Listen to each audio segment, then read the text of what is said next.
Haid pas Ramadan tapi tetap bisa war pahala, gimana caranya? Assalamualaikum warahmatullahi wabarakatuh. Pernah gak sih merasa rugi ketika lagi semangat puasa, tamu bulanan datang begitu saja?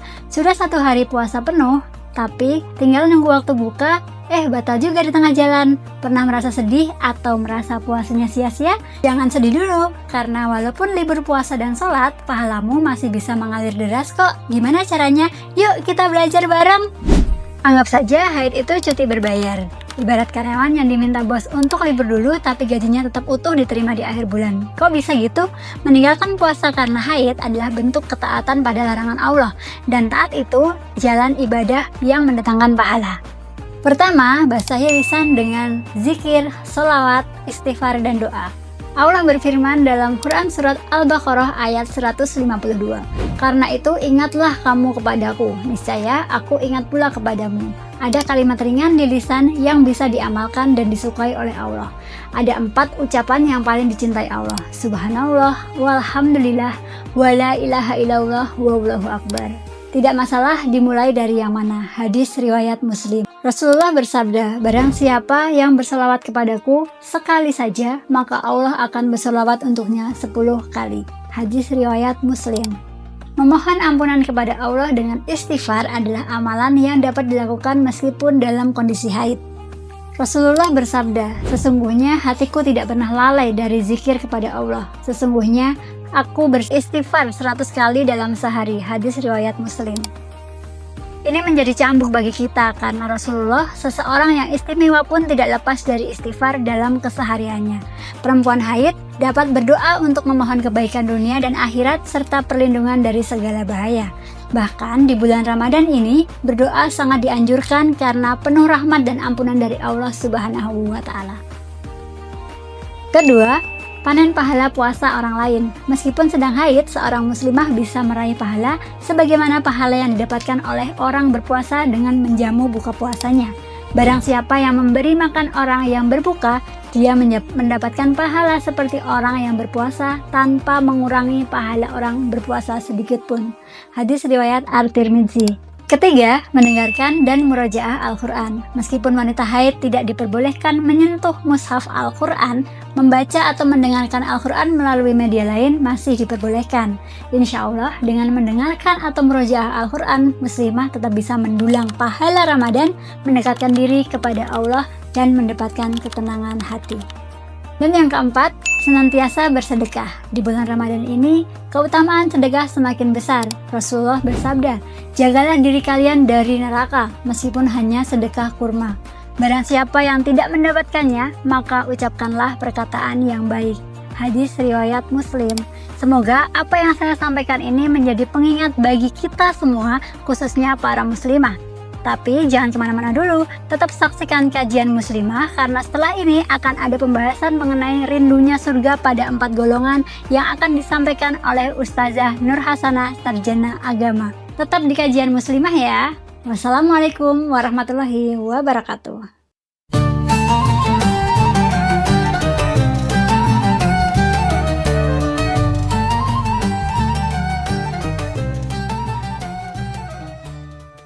Bismillahirrahmanirrahim.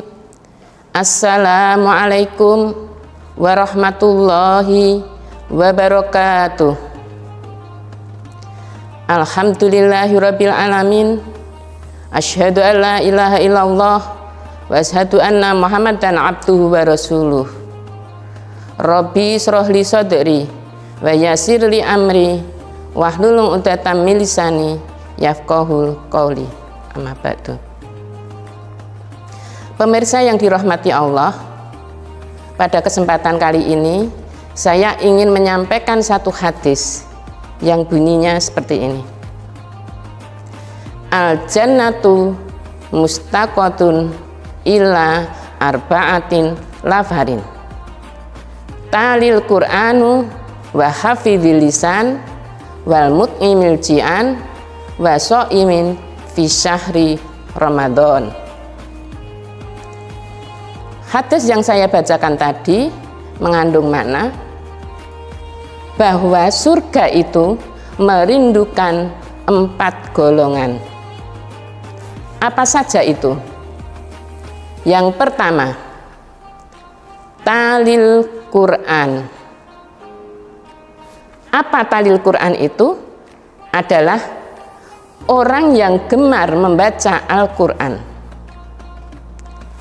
Pemirsa yang dirahmati Allah, Al-Quran merupakan pedoman bagi kita umat manusia, khususnya umat muslim.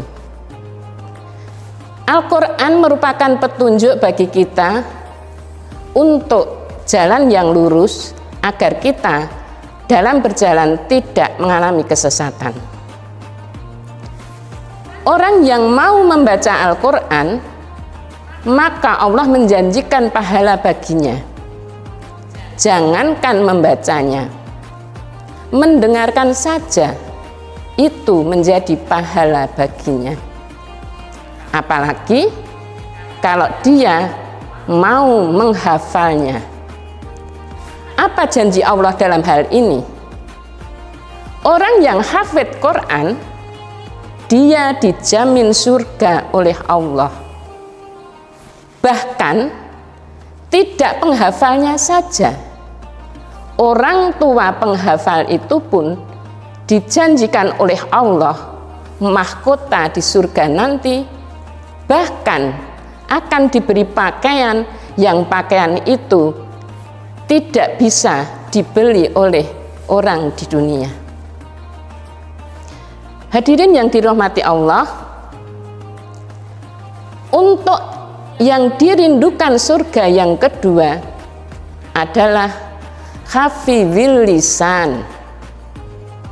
Apakah itu? Yaitu orang yang mau menjaga lisannya.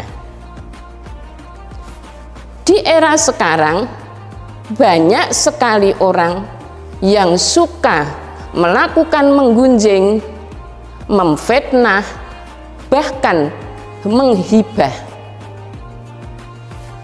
Ternyata apa? Itu akan menyakiti orang dan bisa menyebabkan orang menjadi terfitnah. Dijelaskan bahwa yang namanya ghibah itu diibaratkan makan bangkai saudaranya sendiri.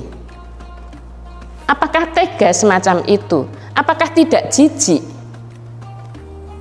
Padahal melihat bangkai binatang saja kita merasa jijik, apalagi di situ harus memakannya. Apalagi sampai kita memfitnah. Padahal fitnah itu lebih kejam daripada pembunuhan. Maka hai para pemirsa, apabila kita tidak bisa menjaga lisan kita untuk perkataan-perkataan yang baik, maka diperintahkan bagi kita lebih baik kita diam saja. Pemirsa, untuk yang dirindukan surga yang ketiga adalah orang yang memberi makan orang yang kelaparan atau orang yang lapar. Wal mut'imil ji'an.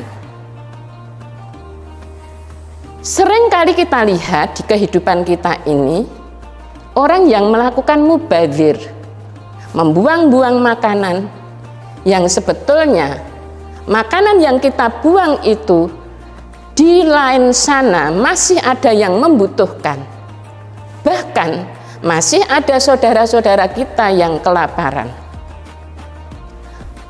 Bahkan lagi dengan cara kehidupan kita, demi gengsi, demi gaya hidup, kita membeli makanan yang begitu mahal, yang harganya seandainya itu dibelikan untuk orang-orang yang sepadan kita memang tidak ada harganya, tetapi apabila itu diberikan kepada orang-orang yang membutuhkan, malah justru harganya bisa untuk beberapa orang.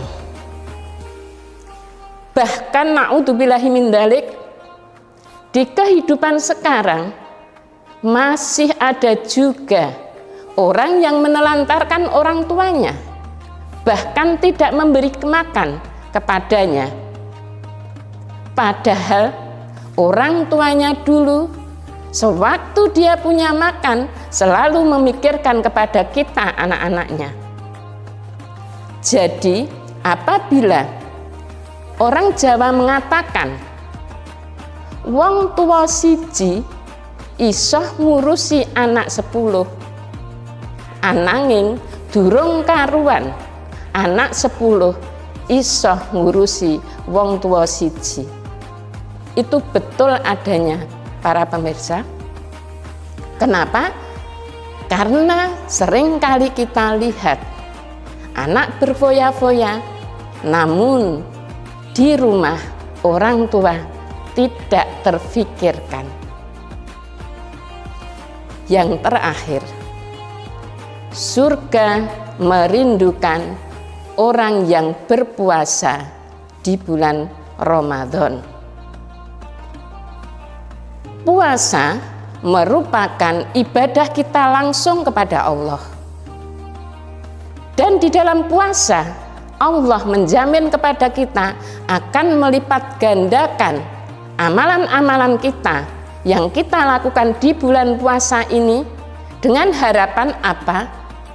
Kalau satu perbuatan, satu amalan di bulan puasa ini dilipat gandakan, padahal di tahun sebelumnya atau di bulan sebelumnya kita banyak melakukan salah dan dosa, punya harapan dengan memperbanyak amal ibadah di bulan puasa ini kita bisa menghapus dosa-dosa kita yang telah kita lakukan.